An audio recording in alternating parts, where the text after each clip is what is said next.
రే travels అమ్మేద్దాం అనుకుంటున్నాను రా. రే అమ్మేయడం ఏంట్రా? ఈ ట్రావెల్స్ పెట్టడం నీ డ్రీమ్ కదా. లేదురా, లాస్ట్ 3 మంత్స్ నుంచి చాలా లాస్ చూసాను, అందుకే అమ్మేద్దాం అనుకుంటున్నాను. అయితే అమ్మేస్తావా?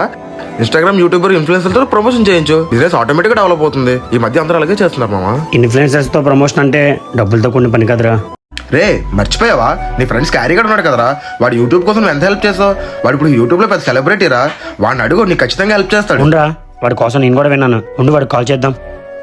అరే ఇప్పుడు వచ్చేదారిలో వాడిని షూట్ లో చూసాను రా, పద వెళ్ళి డైరెక్ట్ కలుద్దాం. సరేరా, రా వెళ్దాం. హాయ్ రా బావా. హాయ్రా. బ్రో ఒక నిమిషం వస్తానుండు. అరే ఎలాగున్నారా? ఏంటి ఇద్దరు ఇలా కలిసి వచ్చారు? అరే చిన్న హెల్ప్ చేయాలరా నువ్వు. ఏంట్రా చెప్పు, చేద్దాం. అదేం లేదురా మామ, నా ట్రావెల్స్ కొంచెం లాస్ లో ఉంది, నువ్వు ప్రమోషన్ చేసి హెల్ప్ చేస్తావని వచ్చాను రా. దానికే ముందురా చేసేద్దాం. బయట వాళ్ళకైతే 50K, నీకు కాబట్టి 30,000 సెట్ చేసి ఫోన్ చేసి చేసేద్దాం. రే ఉండు. సరే మామ, డబ్బులు చూసుకుని ఫోన్ చేస్తానులే. వాడేట్రా నువ్వు చేసిందంతా మర్చిపోయాడా ఏంటి? వాడిని నేను ఫ్రెండ్ అనుకున్నాను రా, కానీ మనల్ని వాడు ఫ్రెండ్ అనుకోవట్లే. వదిలే.